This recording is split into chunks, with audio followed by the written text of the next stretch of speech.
With the recent struggles here with the Major League Baseball team, your Pittsburgh Pirates, the eyes of Pirates fans have once again turned to Indianapolis. With that being said, bringing back Jack McMullen at Jack underscore McMullen 11 at Indianapolis Indians at Just Baseball Media. Jack, how you doing today, brother? I'm living the dream, man. You say the struggles at the big league level. If I'm not mistaken, they put together a little winning streak on Friday and Saturday, right? They Two in a they row. did, Not yeah, considered but a then streak.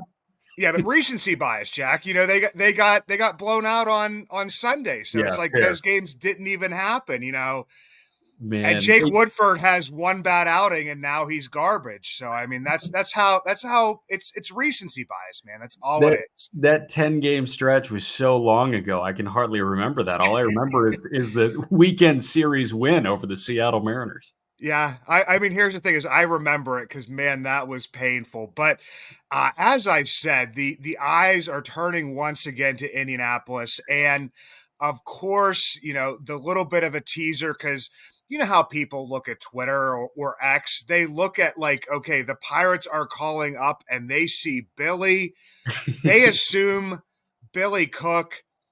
Pirates fans completely forgot about Billy McKinney. Like I said before we hopped on here, was talking to you. I was like, do people not remember his spring training, his 2 home runs, the 192 WRC plus, Yeah, 359, 490, 549, and people were calling for him to at least get a shot yeah. at the major league team out of spring training. But Billy McKinney, he kind of like went away, but I know he was injured for about 2 months there.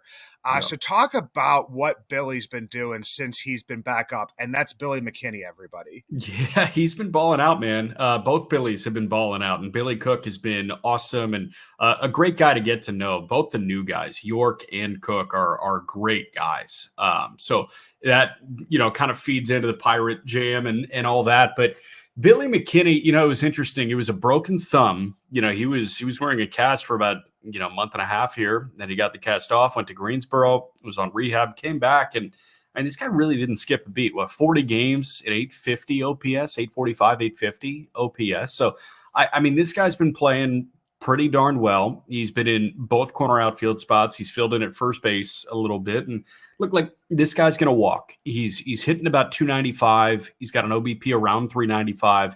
He's going to walk. He's going to hit the ball out of the ballpark, sporadically. And, he doesn't do it as often as I think a lot of people were hoping when he was, at one point a fringe top 100 prospect when he was part of a couple of those big deals. I know he was part of that Aroldis Chapman deal in 2016 that sent him from the Cubs to the Yankees. It was Gleyber Torres and Billy McKinney for the most part for Aroldis Chapman at the 16 deadline. But this guy's been around. He's got ample big league experience. And, I just think you run into the issue when you watch a team every day, and now we're at what, 115, 120 games at this point, you're watching these Pirates play, you start to poke a hole in every single guy. You just want something new and fresh in there. And I think he's going to provide something new and fresh.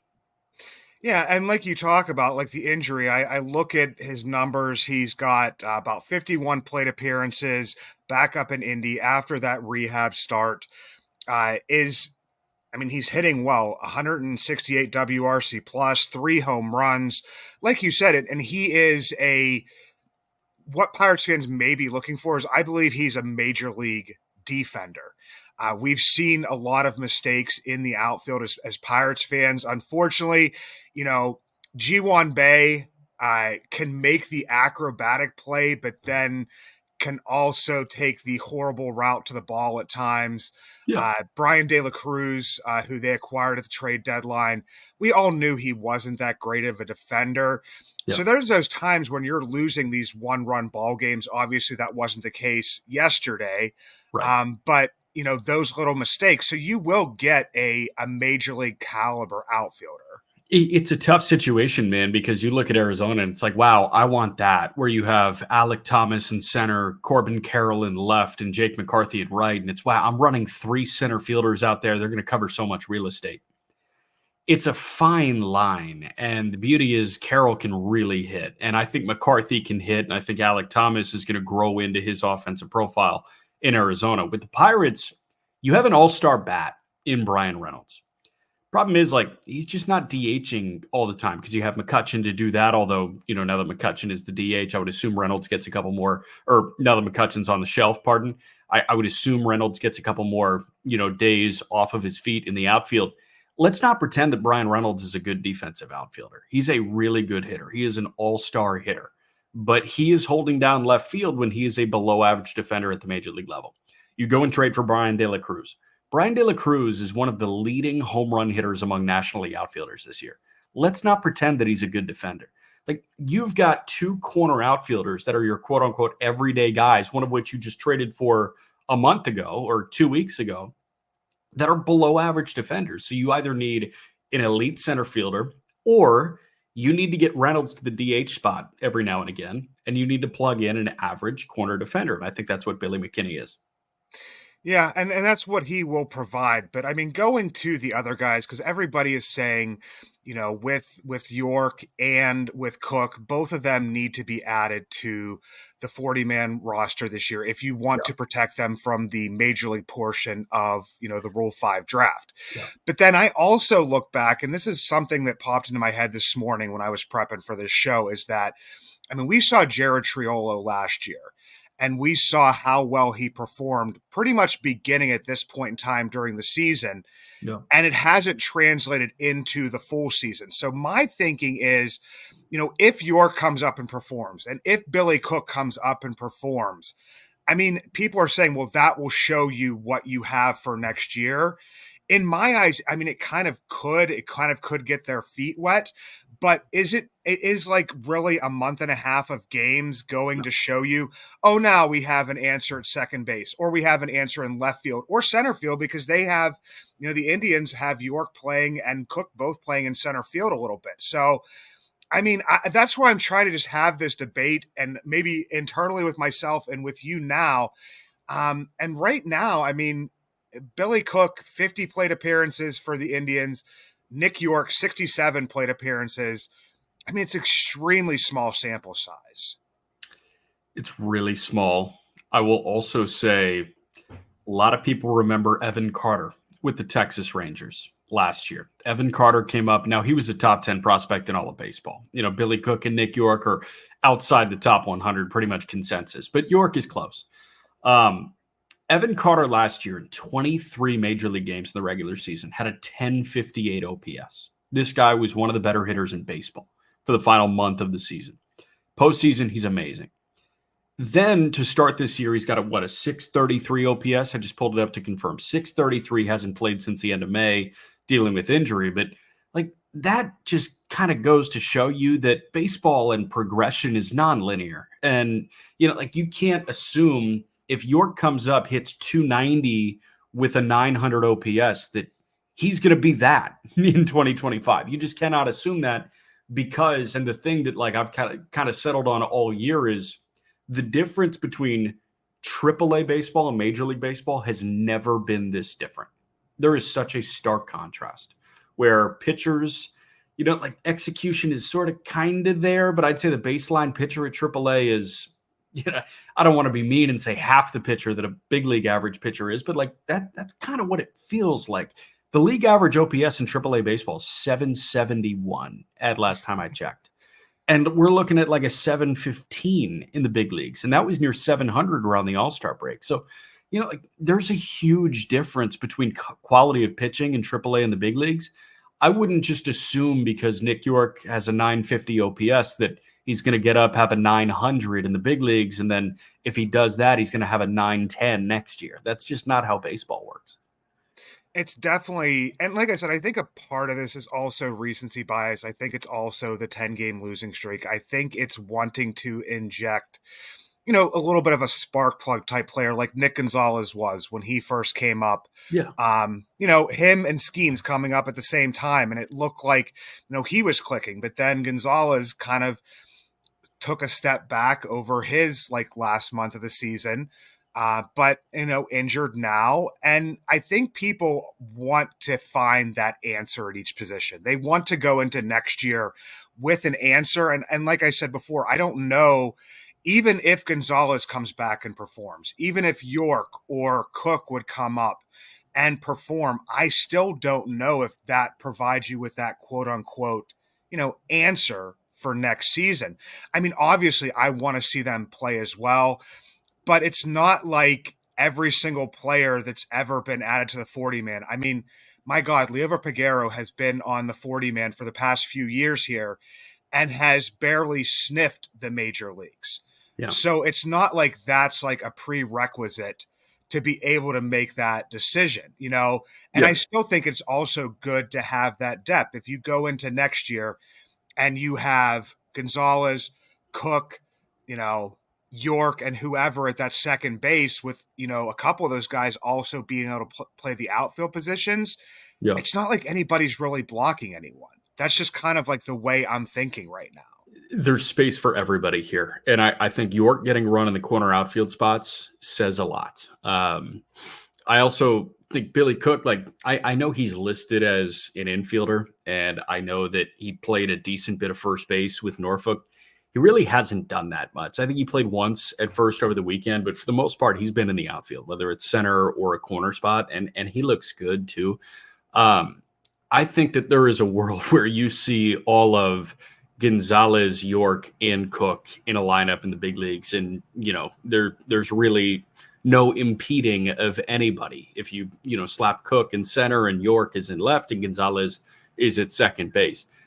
I do think, if I were a betting man on Yorke and Cook being added to the 40-man roster, I honestly think it's a no-brainer that you add both to the 40-man because they feel like two guys that would go in a heartbeat in the Rule 5 draft. Like, they would go so quickly.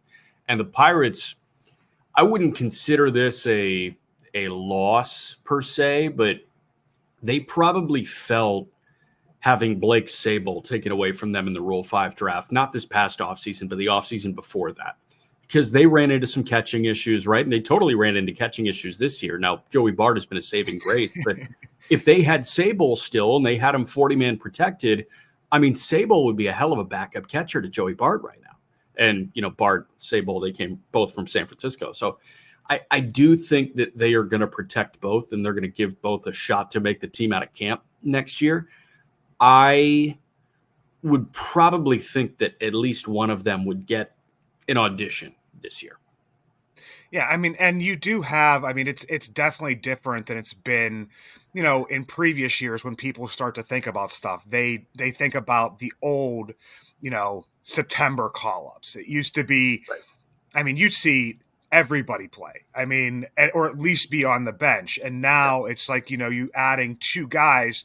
And especially with the Pirates, pitching injuries, different stuff like that. Yeah.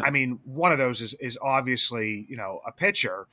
I definitely think that, like you said, somebody's going to get that little bit of an audition at some point in time. But we talk about, you're talking about the catching position here, which I know as soon as, a guy from Indianapolis, the Indians, mentions a catcher, they're going to mention, Henry Davis, who has been back down in Indianapolis. I just looked at this morning. Obviously, people see the highlights and see the home runs and stuff.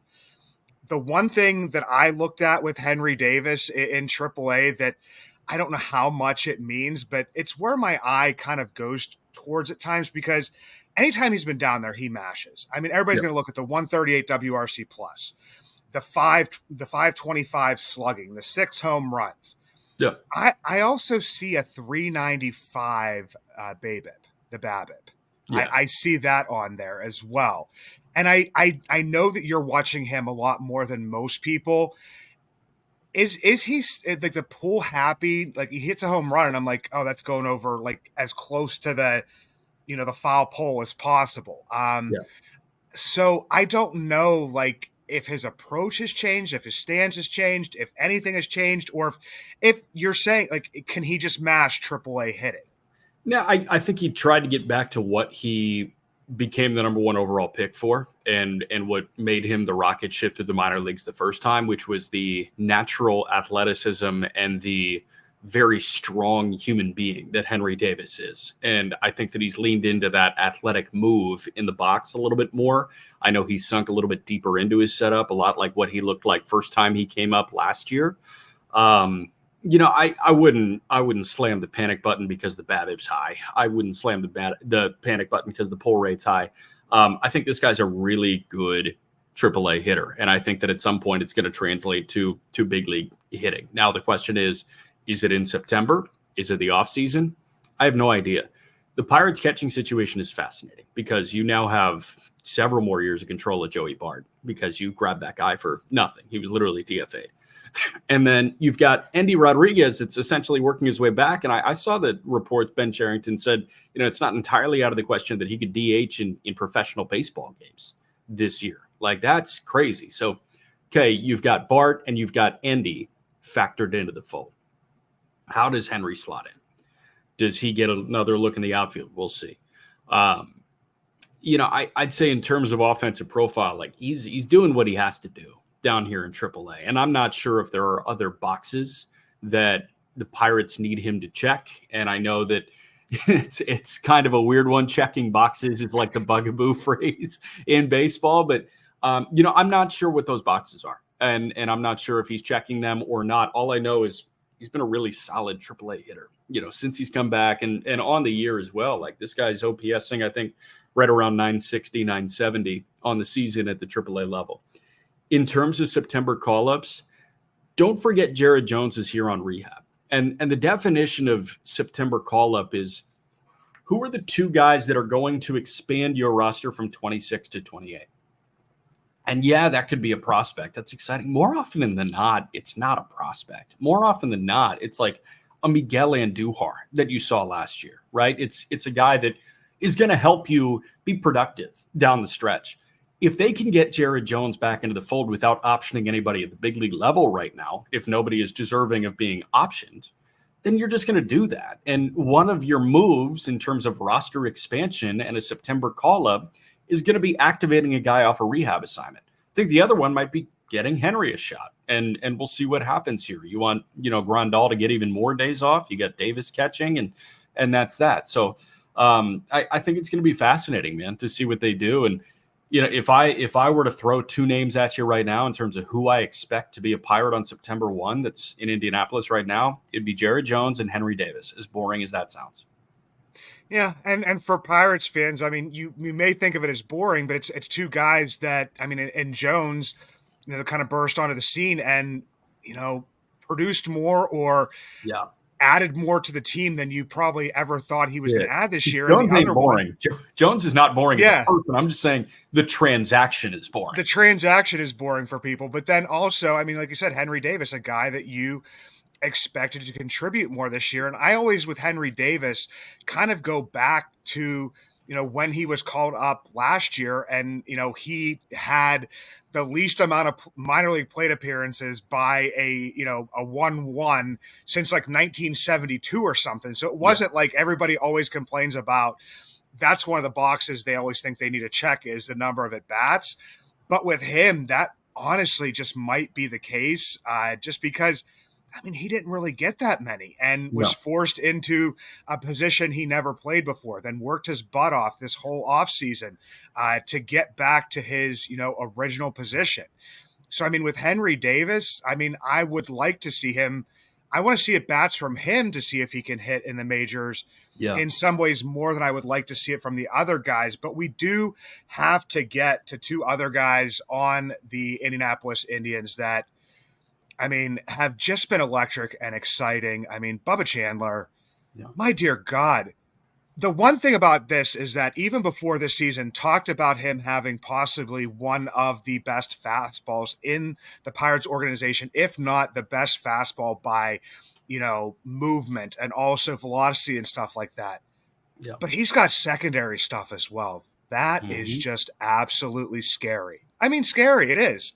So talk to me a little bit about Bubba. I need him to explain to me the right playbooks to use in NCAA football 25, because apparently he's really good at that game, which makes sense because he was going to go do both at Clemson. This guy's a freak athlete, and I just did like a 25-minute sit down with him. That'll be on the Call Up podcast, plugging another podcast. But we talked a lot about the football background and just kind of how that bleeds into athleticism on the mound, because this guy was going to go play quarterback at Clemson and also do both on the baseball field. So he was in between DJ Uiagalelei and Cade Klubnik. If you're a college football fan at all, he was the recruiting class in between them. DJ was a 20, Klubnik was a 22, Bubba was a 21. He was going to quarterback and he was going to hit and pitch for Clemson. But, the money was right in 2021 in the third round, and he comes and you see that athleticism. I know he's not hitting anymore. I know he's not playing football anymore, but you see that athleticism on the hill. And that athleticism shines in the fastball. And you say it could be one of the best in the Pirate system. That's one of the best in minor league baseball right now. Like that, you can maybe expand that to Major League Baseball too. By shape, by velo, that's one of the best fastballs that we have on the planet right now. Not to mention the breaking stuff that you're mentioning, like a gyro slider. It's a tighter slider, kind of like that slider cutter hybrid, but for the most part, it's that slider that has sharp bite. And that changeup, dude, like that changeup grades out well as well. He can turn his hands both ways. He can supinate with the breaking balls. He can pronate with the changeups, and he rips that fastball. It takes off. It has minimal horizontal movement, which creates that rocket ship type sensation, that rise ball. He throws the closest thing to a rise ball that we have in baseball. And it is unbelievable to watch. I had the night off on Friday. So instead of sitting up in the booth and instead of not going to the ballpark on my off day from work, I decided to go to the ballpark and sit 2 rows behind home and just ooh and ah for 6 innings and 11 Ks from this guy, because he is utterly dominant. And it has been so fun to watch him make his 2 starts in Indy. But I mean, I sat 2 rows behind home in Bradenton for the spring breakout game. I sat, a couple rows behind home at the Futures game in Arlington in July. I love that vintage of Bubba. And if you can do that at PNC when he eventually gets there, I have no idea when it is. So I prefer if you didn't ask me that. But no, I mean, like if you have the opportunity to sit behind home at PNC Park to watch this guy's fastball, just do it, because it's different than any other sensation. Yeah, definitely. I mean, it's electric. It's so much fun to watch. The other guy is Thomas Harrington, and I mean, Harrington has been one of my favorite pitching prospects for the Pirates since they drafted him, and it's just because I kind of feel like, and I've said this before, that he came in as a pitcher. He's always been a pitcher. I always say there's pitchers and there's throwers. Throwers have to become pitchers. And it feels like Thomas Harrington, with his control, with the toolbox that he has, the number of pitches that he has, the way he can locate them. I mean, it's almost like Thomas Harrington, when he arrived at Campbell, he was a pitcher and he's always been a pitcher. So talk to me a little bit about Harrington. Yeah. So Harrington apparently got to Campbell at 160 pounds and like just continued to kind of level up. So if you're a D1 pitcher and you're going to Campbell, which is like, don't get it twisted, you may not know about Campbell University in North Carolina. That's one of the better mid-major baseball programs in America. His teammate was Zach Neto, who's the shortstop for the LA Angels. They've produced guys that are drafted consistently over the last half decade. The fact that Harrington got there at a $160 and throwing in the high 80s is a testament to who he is as a pitch mix guy and as a pitcher, like you're saying. So like he is, I don't want to use the word throwback because I feel like throwback is almost an insult now because it's, he doesn't throw it. No, he throws 92, 93. He can run it up to 94. Now, is that league average in the major league level? Yes, it is. So he's going to be, below average. He'll sit below league average when it comes to fastball velocity at the major league level, but he attacks at a low height and he gets good carry on that fastball. So he gets that Joe Ryan sensation, or like the 2 young guys that you see in Seattle right now, Brian Wu, Bryce Miller, like they kind of throw that rising fastball, it seems, with the low release, high carry. But like the kitchen sink approach, dude, like when he's got all of them working, he is slicing and dicing. And his start on Saturday, 7 shutout on 63 pitches. 63 pitches, 50 strikes. He faced 22 hitters. 2 of them had 2-ball counts. 1 of them worked a 3-ball count. 2 guys got to a 2-ball count out of 22 hitters that he saw. I couldn't believe that. It's crazy, and it's amazing to watch it. And the thing is at times he's not that, blow him away, because I think in that game he only had a couple strikeouts but no walks, and that's like been his calling card, is you don't put guys on base. And that's where, like, with me, with the minor league, I mean, especially the minor leagues, because I do it at the major league levels as well, but I look at that whip, and Yeah. both him and Bubba are like, they are throwing like reliever numbers at whip. Yeah. 0.865 for Harrington, 0.769 for Bubba. Yeah. I mean, to me, that's not just elite starter whip. That is like elite relief pitcher whip. And they're doing it at the highest level in the minors. It's just been great to watch. They're not beating themselves, and they operate with no fear. Like, that's the biggest thing. You operate with fear, you're going to get burned. And, I can't speak for those guys when they get to the next level eventually, but it seems like they've made the jump to AAA, and Harrington is going to stay true to himself. And Harrington, has run into some really hard contact, and he got hit hard in his first 2 starts. But, the fact is, like, Harrington is not going to deviate from who he is, from what has made him a borderline top 100 prospect in baseball, what has made him part of the Pirates situation moving forward. And he's going to be a strike thrower. He's going to work around the perimeter of the zone with a multitude of pitches, and he's going to pitch his game. And if you beat him, okay, but he's going to flip the page and be ready for the next one. I don't know who's going to beat Bubba. Like, I have no idea. We'll see what happens. Like, it might be the Houston Astros at some point in 2025. We'll see. But like, I have yet to see this guy get beaten. So I'm curious to see what that looks like. And honestly, the same way as Skeens. Like, I have yet to see Skeens get beaten. And you could say that the Dodgers beat him. Did they? It wasn't a mutilation by any stretch. It was a shaky start by his standards. But, if you had Jared Jones run out there and give you that start against the LA Dodgers, or Mitch Keller give you that start against the LA Dodgers, you're like, yeah, it was fine. Like, yeah, that's the thing. I'm just not sure who's going to beat him. Yeah, it definitely, man. And it's been great talking to you again here. Every single time we talk, we just have a good baseball conversation, and absolutely plug your own stuff. The call up pod that you do over at Just Baseball Media is awesome. It's definitely on my playlist on my Apple playlist. Also, for you guys that don't, once again, go follow Jack McMullen at Jack_McMullen11. Follow the at Indy Indians. Follow at Just Baseball _media. Follow everything there, man, because Just Baseball Media is growing. It's doing great stuff over there. Jack, this is always such a good time, man. I can't wait to do it again, brother. No, appreciate you, man. This has been great.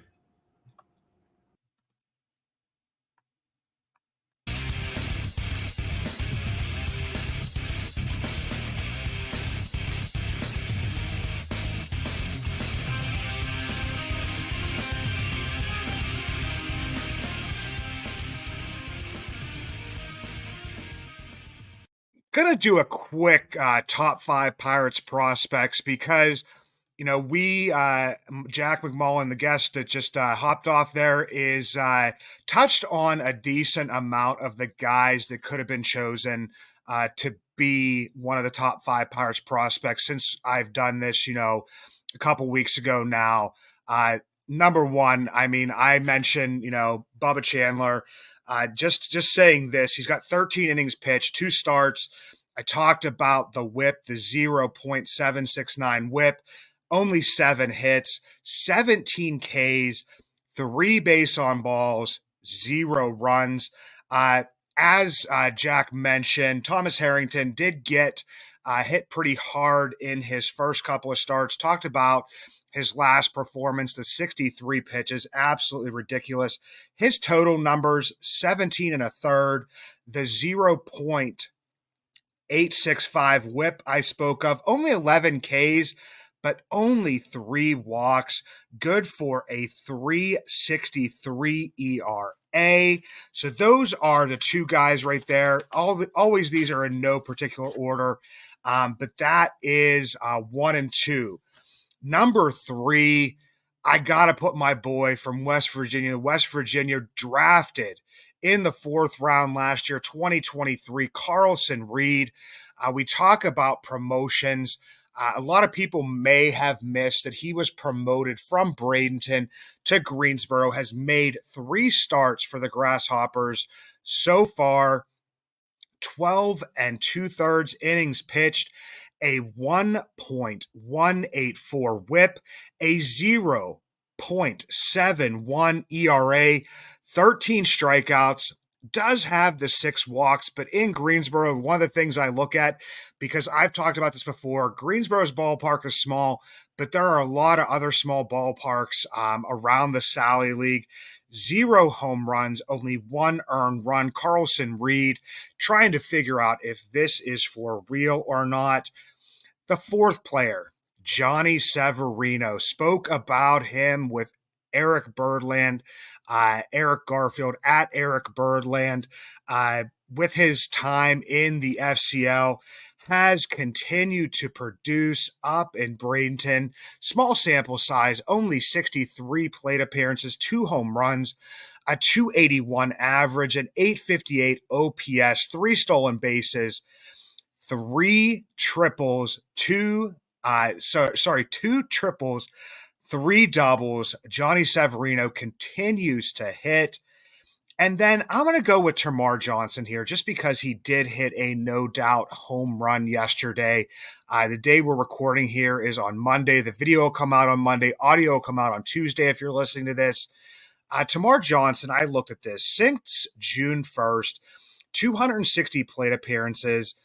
The 260 average, a lot of people are going to look, what is he going to be? Is he going to be an average hitter, going to be a power hitter? I think he's turning a little bit more into that power hitter again, but not like crazy power numbers. The 367 on base percentage, really like to see 420 on the slugging. So he does have that power. The K rate staying up over 20. It's just barely 20.4, but has that base on balls. For the season, it's 16.2. In that time I'm talking about, since June 1st, it's 13.5. The guy still walks. 127 WRC plus, and that's in that small stretch. It's like a 128 for the season. So he is still hitting very well. And sorry, that's a 121 for the season. So, he's hitting well, maybe not as well as everyone would want him to, hit, but has been hitting for more power since June. 9 home runs, 12 home runs on the season, as I mentioned. Still extremely young. I know that a lot of people are saying he should have started in Altoona this year. He will be up in Altoona, I believe, to start the season next year. May get a little bit of, a cup of coffee here in the last few weeks. Don't really think if he doesn't that he wouldn't, start there next year. So those are the top 5 Pirates prospects for the last couple of weeks here. And for everybody that listens to this show, you know what's next.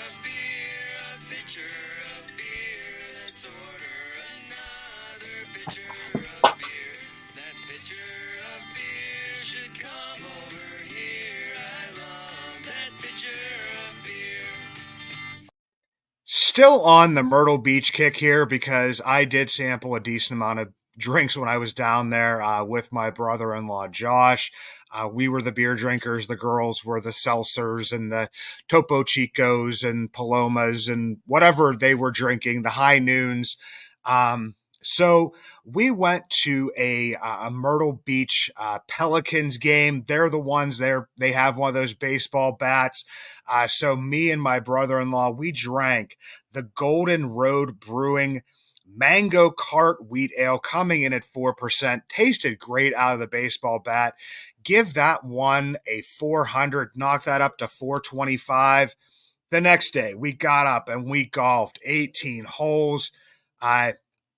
my first time golfing in like 12 or 13 years. Have been golfing since then, so maybe the bug is back. We got something from the cart, the little lady that drives around in the cart, the Sweetwater IPA. I believe I have reviewed this beer before, but it tastes so sweet when you're on the back nine at Myrtle Beach. It was hot, it was humid. Uh, Sweetwater IPA coming in at 6.3%. This one, the IPAs usually go down, but if you're doing it on the golf course, this one is going up. I give that one a 425, knock it up to 475. It was a great beer for that time. We went out to dinner. We went to this place called Neil and Pam's that has like fried bologna as one of their specialties. It took me back to my childhood. One of my pap's favorite sandwiches growing up was a fried bologna sandwich. But I had New South Brewing. I had two of their beers. I had the Dirty Myrtle, which is their double IPA coming in at 8.9%, and the Little Dirty. It is their American pale ale coming in at 5%. The Dirty Myrtle is dangerous because it does not taste or feel like a double IPA 8.9%. I will give that one a 475, knock it down to 450. The Little Dirty, I give that one a 500, knock that down to 450. Those are two great beers if you're ever down there. Once again, New South Brewing. Then the couples, my wife and I, my brother-in-law Josh, my sister-in-law Stephanie, we went out and had a nice dinner at Clark's. It's in North Myrtle. It was a little bit of a drive. Had a couple really good beers up there. Fam's Brewing Company from Charleston, South Carolina. I had the Finito Mexican Lager coming in at 4.8%. Give that one a 425, knock it down to 400 on the weighted based on batting average scale. And then Old Hickory Brewing from Hickory, North Carolina, the Ruby Lager, a red lager coming in at 4%. Give that one a 450, knock it down to 425. I think I only have, if I put them all together here, I'll have one more day of the drinks from Myrtle Beach. But until next time, everybody, let's go Indians. Let's go Curve. Let's go Hoppers. And let's go Bradenton Marauders.